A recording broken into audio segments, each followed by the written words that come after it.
Welcome to Chartage. I am prop trader and your mentor Orko. তো আজ support এবং resistance সিরিজের last class সম্পর্কে আলোচনা করছি। এই সিরিজের শেষ ক্লাস হলো সাপোর্ট এবং রেজিস্ট্যান্স কিভাবে নিজেদের রোলকে রিভার্স করে, মানে কখন সাপোর্ট রেজিস্ট্যান্স হয়ে যায়, কখন রেজিস্ট্যান্স সাপোর্ট হয়ে যায়, সেটা আমরা কিভাবে বুঝবো, বা নেক্সট কোথায় সাপোর্ট রেজিস্ট্যান্স নেবে, কিংবা কোথায় এর পরের মুভ নিলে কোথায় গেলে একটা মেন আমরা রেজিস্ট্যান্স বা সাপোর্ট লেভেল পাবো। যদি রিভার্স প্লে হয় তখন সেটা আমরা দেখব। ঠিক আছে, তো প্রথমেই আমরা দেখি যে 5.1 এখানে দেখুন একটা ট্রেন্ড কন্টিনিউয়াসলি ডাউন ট্রেন্ডের মধ্যে দিয়ে আসছে।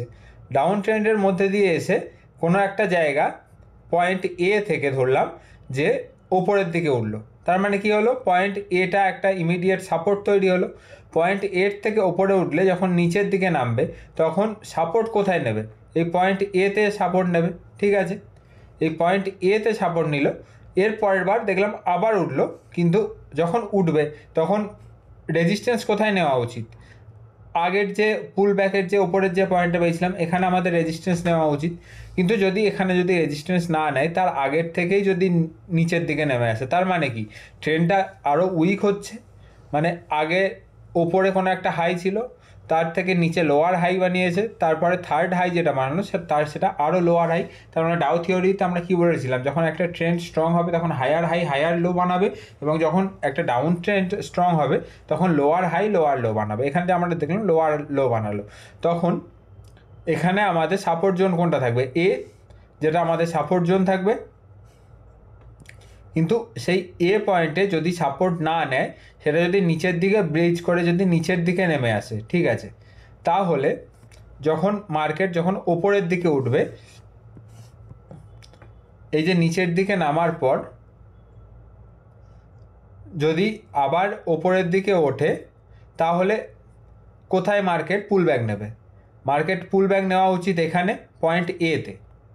তখন মার্কেট কিন্তু পুল ব্যাক নেবে না এই ওপরের বা ওপরের যেগুলো রেজিস্ট্যান্স আছে সেখানে।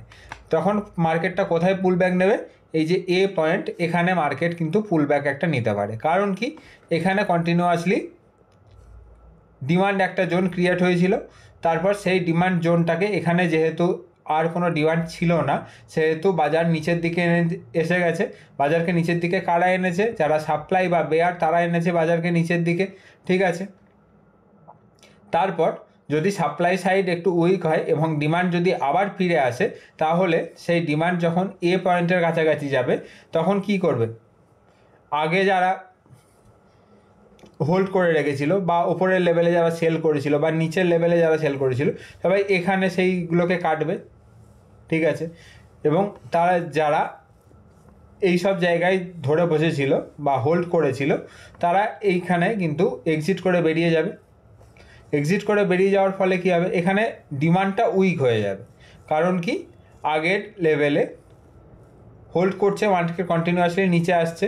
একটা যে এটা ধরলাম আমরা পয়েন্ট 100, ঠিক আছে, এটা 110, এটা 105, যে 100 লেভেল 110এও কেউ বাই করেছে, 105এও বাই করেছে, আবার কেউ 100তে বাই করেছে। যে 100-এ বাই করেছে সে দুবার দেখেছে 100 থেকে কিন্তু মার্কেট ওপরের দিকে ওঠে, কিন্তু থার্ড টাইম যে সে যখন দেখবে যে এখানে 90 টাকায় প্রাইস চলে আসছে, কিন্তু সে কী করবে, যে আমি লস বুক করব না, কিন্তু যখনই আমার প্রাইসটা 100-র কাছাকাছি আসবে তখন আমি কিন্তু একবার কভার করে নেব, বা আমি একবার ব্রেক ইভেনে বুক করে নেব। সেই জন্য সে এই 100-র কাছাকাছি এসে বুক করবে।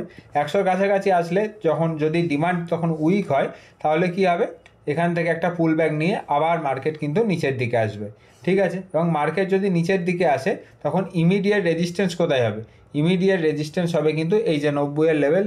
তখন আগে যেটা 100 লেভেল থেকে ওপরে উঠেছিল, এবার সেকেন্ড টাইম কি 90 থেকে যখন ওপরের দিকে উঠেছে, তখন যারা মার্কেটে যারা কাজ করছে তাদের সাইকোলজি কী থাকবে, যে 90-এ যে আমি বাই করেছি, 90 থেকে আমি ওপরের 100 লেভেল দেখেছি, কিন্তু সেটা যদি আবার 90-এর নিচে নেমে যায় আমি সেল করবো একবার।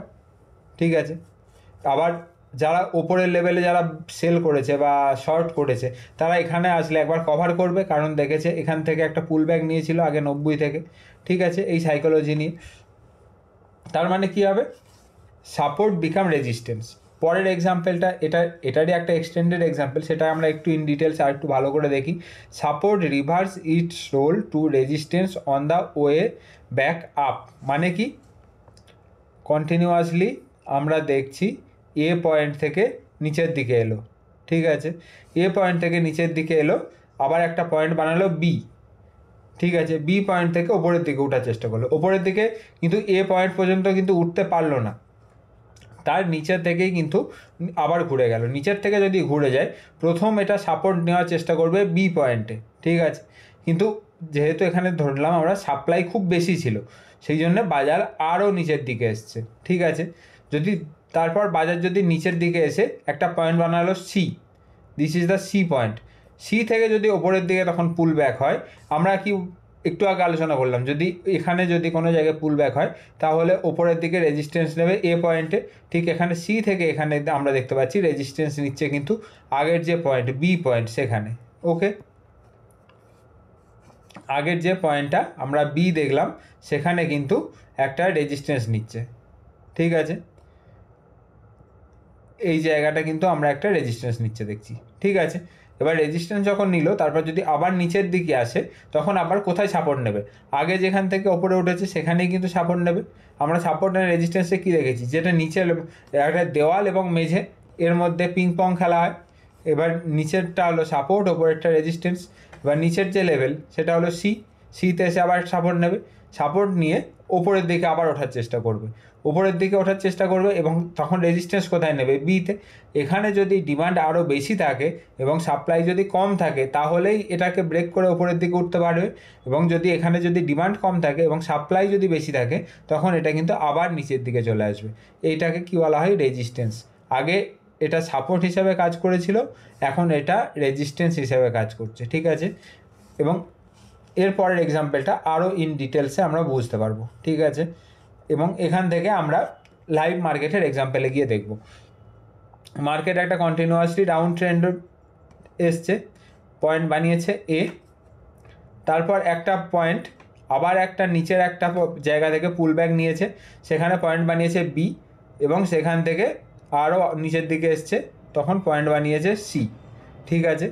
তারপর সি থেকে মার্কেট ওপরে রেজিস্ট্যান্স নিয়েছে বিতে, কন্টিনিউয়াসলি আবার সিতে সাপোর্ট, বিতে রেজিস্ট্যান্স, সিতে সাপোর্ট, বিতে রেজিস্ট্যান্স, সিতে সাপোর্ট। এখানে কি হয়েছে, বি এর কাছাকাছি আসার ফলে যখনই এসছে তখনই সাপ্লাই সাইড স্ট্রং হয়ে গেছে, এবং সি এর কাছাকাছি আসার সময় ডিমান্ড সাইড স্ট্রং হয়েছে। তার মানে কি, এবং বি এবং সি এর মাঝে একটা জোনের মধ্যে অনেক দিন কনসলিডেট করেছে। তারপর যখন এই বি এর লেভেলটা ওপর দিকে ব্রেক করেছে, তার মানে কি, যখন মার্কেটে ডিমান্ড খুব বেশি ছিল তখনই ব্রেক করেছে। যখন ইমিডিয়েট মার্কেট ওপরে উঠবে তখন সবার আগে রেজিস্ট্যান্স কোথায় দেখব, আমরা রেজিস্ট্যান্স দেখব এই বি এর ওপরে যেখান থেকে পুল ব্যাক নিয়েছিল সেই লেভেলটাই আমরা একটা রেজিস্ট্যান্স দেখব, ঠিক আছে। এখানে আমরা একটা রেজিস্ট্যান্স দেখব। কেন আমরা এখানে রেজিস্ট্যান্স দেখব, কারণ এই দেখুন বি থেকে ওপরে যেটা ওঠার চেষ্টা করেছিল সেই লেভেলটা আমরা একটা কী হবে, ইমিডিয়েট রেজিস্ট্যান্স দেখব। এখান থেকে একবার মার্কেট নিচে নেমেছে, তার মানে এখান থেকেও একটা মার্কেট নিচের দিকে নামতে পারে, সেই একটা প্রবাবিলিটি থাকবে। কিন্তু যদি এখানে না দাঁড়ায়, তার মানে কি, ডিমান্ড সাইড খুব বেশি, মানে ডিমান্ড স্ট্রং আছে, এর পরের একটা ব্যারিয়ার কি হবে, এর পরের ব্যারিয়ার হবে আমাদের যে প্রথম যেখান থেকে যখন ডাউন ট্রেন্ড শুরু হয় তারপর যেখানে আমরা পুল ব্যাক দেখেছিলাম এ পয়েন্ট, সেটা কিন্তু আমাদের একটা রেজিস্ট্যান্স জোন হিসাবে ক্রিয়েট করবে। এখানে আমরা দেখতে পাচ্ছি এ এর কাছে এসে মাল্টিপল টাইম এখানে কিন্তু একটা জোন বানিয়ে এখানে ট্রেড করেছে। তার মানে কি, এটা হয়েছিল সাপোর্ট,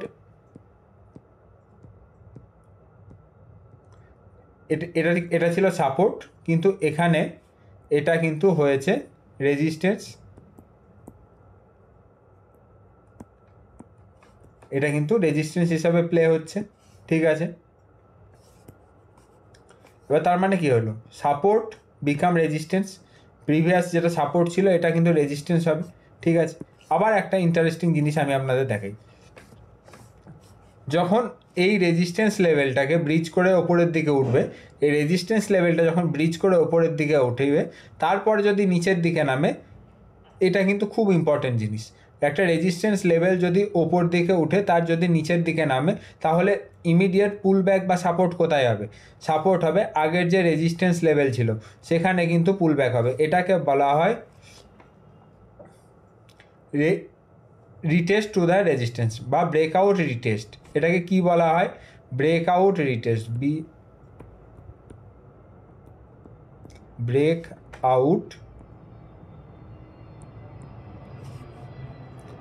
রিটেস্ট। ঠিক আছে, এই পয়েন্টটা আমাদের টেকনিক্যাল অ্যানালিসিসের পরবর্তীকালে মাল্টিপল টাইম বা বারবার আসবে। ঠিক আছে, সেই জন্য এই পয়েন্টটাকে একটু ভালো করে আপনারা কিন্তু এখন থেকে বুঝে নিন। ঠিক আছে, একটা ব্রেকআউট পয়েন্ট থেকে যখন মার্কেট কন্টিনিউয়াসলি ওপরের দিকে উঠে যায়, একটা ব্রেকআউট পয়েন্ট থেকে যখন মার্কেট কন্টিনিউয়াসলি ট্রেড করার পর যখন মার্কেট ওপর দিকে উঠে যায়, তখন কোথায় এসে টেস্ট করে? আগের যে প্রিভিয়াসলি ব্রেকআউট লেভেল ছিল সেখানে। আমরা ধরলাম এটা যদি প্রিভিয়াস হাই হয়, তাহলে উপরে যদি প্রিভিয়াস হাই এখান থেকেই যদি চার্টে শুরু হয়, সেটা যদি ব্রেকআউট লেভেল হয়, সেখান থেকে যদি ওপরে উঠে যায়, তাহলে কিন্তু ব্রেকআউটটা রিটেস্ট করবে কিন্তু এখানে। তার মানে এটা হয়ে যাবে তখন ব্রেকআউট রিটেস্ট লেভেল। ঠিক আছে, এই ব্রেকআউট রিটেস্ট লেভেল কিন্তু খুব ইম্পর্ট্যান্ট একটা লেভেল ট্রেড করার জন্য, বা যারা মোমেন্টাম ট্রেডার লাইক মি, আপনি যেমন মার্কেটের মোমেন্টাম ট্রেডার, তো মোমেন্টাম যারা ট্রেডার তাদের জন্য এই যে ব্রেকআউট রিটেস্ট, কনসলিডেশন, এই ধরনের যে ওয়ার্ডগুলো সেগুলো কিন্তু খুব ইম্পর্টেন্ট। ঠিক আছে, একদম প্রথম থেকে যারা ক্লাস করছেন সে এই ধরনের ক্লাসগুলো সম্পর্কে অবগত, এবং যারা ডেইলি মার্কেট ভিউয়ের যে ক্লাসগুলি আমরা আপলোড করি সেগুলো যারা দেখেন তাদের জন্য কিন্তু এই ব্রেকআউট রিটেস্ট, পুল ব্যাক, এই ধরনের ক্লাসগুলো কিন্তু খুব ইম্পর্টেন্ট। ঠিক আছে, তো এখানে আমরা মোটামুটি একটা ভিউ এখানে আমি দেওয়ার চেষ্টা করলাম, কখন সাপোর্ট রেজিস্ট্যান্স হিসাবে কাজ করে, কখন রেজিস্ট্যান্স সাপোর্ট হিসাবে কাজ করে। এবার সেম একই জিনিস আমরা লাইভ মার্কেটে দেখব। ঠিক আছে, আজকে নিফটির চার্ট না দেখে একটা অন্য চার্ট দেখব। অন্য চার্ট মানে আমরা এতদিন ধরে শুধুমাত্র আলোচনা করেছিলাম নিফটির চার্ট নিয়ে, যে নিফটি কীভাবে, নিফটির চার্টে বিভিন্ন টেকনিক্যাল অ্যানালিসিস, কিন্তু কোশ্চেন হতে পারে শুধু নিফটি টেকনিক্যাল অ্যানালিসিস কি অনলি নিফটি ফলো করে? সেই জন্য একটা পুরো অন্য অ্যাসেট, বিটকয়েন বা ক্রিপ্টোকারেন্সি, সেখানে আমরা দেখব যে সেম টেকনিক্যাল অ্যানালিসিস কীভাবে কাজ করে। এটা বিটকয়েনের রিসেন্ট চার্ট, কোনো পুরনো চার্ট নিয়ে আমরা আলোচনা এখানে করছি না। তো রিসেন্ট চার্টে আমরা কি দেখছি, এবং এটা ক্যান্ডেল চার্ট। ঠিক আছে, তো রিসেন্ট চার্টে আমরা দেখছি যে আগস্ট 2025-এর যে অল টাইম হাই ছিল মোটামুটি 1,25,000 অ্যাপ্রক্স, এই 1,25,000-এর কাছে আমরা কিন্তু প্রিভিয়াস হাইয়ের কাছে একটা আমরা প্রিভিয়াস হাই যেটা ছিল সেখানে আমরা কিন্তু একটা রেজিস্ট্যান্স দেখতে পেয়েছি। ঠিক আছে, যেটা আমরা পড়ছিলাম যে প্রিভিয়াস হাইয়ের কাছে রেজিস্ট্যান্স, এটা ছিল ফার্স্ট হাই, এটা ছিল ফার্স্ট হাই। সেম একই জায়গায় আমরা রেজিস্ট্যান্স দেখেছি। যখন মার্কেট কন্টিনিউয়াসলি পড়েছে তখন ইমিডিয়েট সাপোর্ট কোথায় হবে? আগে যেখানে প্রিভিয়াস সাপোর্ট ছিল সেখানে হবে, মানে সেকেন্ড টাইম রেজিস্ট্যান্স নেওয়ার পর ফার্স্ট সাপোর্ট কোথায় হবে? যেখানে মার্কেট ফল করেছে সেখানে, বা আগে যেখানে ছিল সেটা হবে আমাদের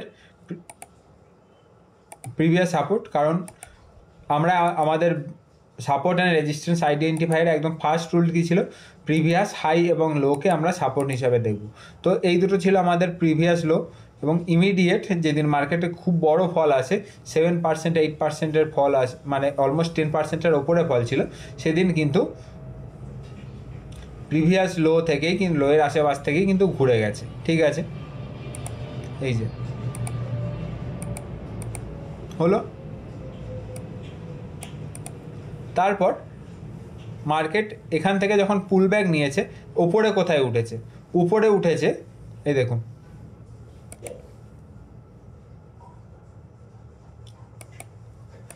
প্রিভিয়াস রেজিস্ট্যান্স ছিল কোথায়? প্রিভিয়াস রেজিস্ট্যান্স ছিল 1,16,000 আশেপাশে, 1,16,000 আশেপাশে। এই যখন সাপোর্ট থেকে যখন আবার যখন ওপরে পুল ব্যাক নিচ্ছে, তখন কিন্তু সেম একই জায়গায় রেজিস্ট্যান্স নিচ্ছে। ওকে, ক্লিয়ার? সেম একই জায়গায় রেজিস্ট্যান্স নিচ্ছে। তার মানে কি হলো, যে প্রিভিয়াস যে রেজিস্ট্যান্স ছিল সেই জায়গাতেই কিন্তু আবার রেজিস্ট্যান্স নিয়েছে। কিন্তু তারপর যখন এই লেভেল থেকে আমরা ফল দেখেছি, এবং এটার লেভেলটা হলো 1,08,500, ঠিক আছে? এই 1,08,500 থেকে যখন আমরা ফল দেখছি, তখন আমরা প্রিভিয়াস আরও পুরনো লো এর কাছাকাছি যাব। আরও পুরনো এবং কাছাকাছি যে লো, সেটা হলো 1,01,000 আশেপাশে, ঠিক আছে? 1,01,000। এই লো থেকে যখন ওপরের দিকে আমরা পুল ব্যাক যখন দেখতে পাচ্ছি, এই পয়েন্টটা ইম্পর্টেন্ট কতটা সেটা দেখুন। কোথায় গিয়ে রেজিস্ট্যান্স নিচ্ছে? প্রিভিয়াস যেখানে সাপোর্ট ছিল সেখানে এসে মোটামুটি একটা জায়গায় রেজিস্ট্যান্স নিচ্ছে। এবার পার্টিকুলারলি আমরা এক্স্যাক্ট সেম ফিগার পাবো না, কিন্তু অ্যাপ্রক্স 1% ওপর নিচের, যেহেতু এখানে বড় বিটকয়েনে যেহেতু একটা বড় মুভমেন্ট দেয় এবং একটা বড় কাউন্টার, সেহেতু এখানে হয়তো 1-150 পয়েন্টের একটা মোটামুটি রেঞ্জ আমরা ধরে নিতে হবে, কারণ এটা 1 লাখের কাউন্টার, ঠিক আছে? তো এটা কি হলো, প্রিভিয়াস সাপোর্ট ছিল, এটা সাপোর্টের কাছে এখানে রেজিস্ট্যান্স হলো, ঠিক আছে? এবং তারপর নেক্সট আমরা একটা দেখুন, প্রিভিয়াস এখানে রেজিস্ট্যান্স আছে এবং কন্টিনিউয়াসলি সাপোর্টও আছে। প্রিভিয়াস এখানে রেজিস্ট্যান্স এবং এখানে সাপোর্ট, সেখানে আবার এখানে সাপোর্ট নিচ্ছে। তাহলে কি হচ্ছে, সাপোর্ট বিকাম রেজিস্ট্যান্স। তারপর যখন আবার মার্কেট যখন নিচের দিকে আসবে, তাহলে ওপরের দিকে যাওয়ার প্রবাবিলিটি কোথায় থাকবে? এখানে, যেটা হবে 1,01,000 আশেপাশে, ঠিক আছে? এইভাবে সাপোর্ট রেজিস্ট্যান্স হিসাবে এবং রেজিস্ট্যান্স সাপোর্ট হিসাবে কাজ করে। নিফটির আমরা একটা এক্সাম্পল দেখি, যেখানে সাপোর্ট রেজিস্ট্যান্স হিসাবে কাজ করেছে। আমরা বড় এক্সাম্পল দেখছি, ঠিক আছে? ছোট এক্সাম্পল ছোট টাইম ফ্রেমে অনেক দেখতে পারবো, কিন্তু আমরা বড় ডেইলি টাইম ফ্রেমে এক্সাম্পল দেখি। 2022 ডিসেম্বরের হাই ছিল 18,868, ঠিক আছে? কিন্তু এই লেভেল যখন ওপরের দিকে ব্রেক করে যখন ওপরে ওঠে, 18,868 থেকে ব্রেক করে এই 20,000 এবং 20,100-200 যে লেভেল, সেখান থেকে যখন নিচের দিকে আসে, তখন সাপোর্ট কোথায় নিয়েছে? সাপোর্ট নিয়েছে কিন্তু প্রিভিয়াস হাই, মানে সেই 18,868 আশেপাশেই কিন্তু এখানে সাপোর্ট নিয়েছে, ঠিক আছে? তার মানে কি হলো, রেজিস্ট্যান্স এখানে কিন্তু একটা রেজিস্ট্যান্স নিয়েছিল, এই দেখুন এখানে কিন্তু প্রিভিয়াস হাইয়ের কাছেই কিন্তু এখানে আমরা রেজিস্ট্যান্স দেখতে পেয়েছি, এবং সেম একই রেজিস্ট্যান্স এখানে সাপোর্ট হিসাবে কাজ করছে। তার মানে কি, রোলটা রিভার্স হলো, রেজিস্ট্যান্স বিকাম সাপোর্ট। অ্যান্ড আমরা বিটকয়েনে কী দেখলাম, সাপোর্ট বিকাম রেজিস্ট্যান্স।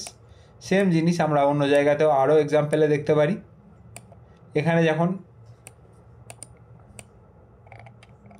যদি আমরা ইমিডিয়েট এক্সাম্পল কিছু দেখি, তাহলে আমরা এখানে কি দেখছি, প্রিভিয়াস যে হাই ছিল, আগের প্রিভিয়াস হাইটাকে কিন্তু ভায়োলেট করেছে। এখানে কিন্তু সেরকমভাবে কোনো আমরা দাঁড়ানোর বা ওয়ান ডে একটা রিভার্সাল দেখেছি, কিন্তু মেজর রিভার্সাল দেখতে পাইনি। কিন্তু এখন একদম রিসেন্টলি যে রিভার্সালটা দেখছি, সেটাও কিন্তু একটা প্রিভিয়াস যে রেজিস্ট্যান্স ছিল, সেই রেজিস্ট্যান্স থেকেই কিন্তু এবারে সাপোর্টটা নিয়ে কিন্তু মার্কেটটা উঠেছে। এখানে অবশ্য 50 মুভিং অ্যাভারেজও ছিল, সেটা অ্যানাদার টপিক। কিন্তু এখানে কিন্তু প্রাইস অ্যাকশন অনুযায়ী রেজিস্ট্যান্স বিকাম সাপোর্ট, ঠিক আছে? আমরা নিফটিতে এক্সাম্পল দেখলাম, এবং এইভাবে আমরা যদি প্রিভিয়াসলি আরও যদি চার্ট দেখি, তাহলে আমরা আরও অনেক জায়গায় কিন্তু দেখতে পাবো, ঠিক আছে? এই যে এখানে যেমন রেজিস্ট্যান্স, প্রিভিয়াস রেজিস্ট্যান্সের কাছে এসে কিন্তু সাপোর্ট নিচ্ছে, ঠিক আছে? এটা রেজিস্ট্যান্সটা কবেকার রেজিস্ট্যান্স? এটা হলো ফেব্রুয়ারি 2021-এর রেজিস্ট্যান্স। সাপোর্ট নিয়েছে কবে? জুন 2022, মানে অলমোস্ট 15-16 মাস পরে, ঠিক আছে? এবার এটা যেমন লার্জার টাইম ফ্রেম, যেমন ডেইলি, উইকলি, তে যে কাজ করে ঠিক সিমিলার ওয়েতে আমরা কিন্তু আওয়ারলি, 15 মিনিট, 5 মিনিট, এমনকি 1 মিনিট চার্টেও কিন্তু কাজ করে। সাপোর্ট যদি ভায়োলেট করে তখন সেটা রেজিস্ট্যান্স হিসাবে কাজ করে, রেজিস্ট্যান্স যদি ভায়োলেট করে তখন সেই লেভেলটা সাপোর্ট হিসাবে কাজ করে। ঠিক আছে, ভায়োলেশনের পরে কিন্তু রিভার্স হয়ে যায়। ভায়োলেশন মানে কি? ব্রেকআউট বা ব্রেকডাউন। সাপোর্ট ভায়োলেশন মানে কি? ব্রেকডাউন। এবং রেজিস্ট্যান্স ভায়োলেশন মানে কি? ব্রেকআউট।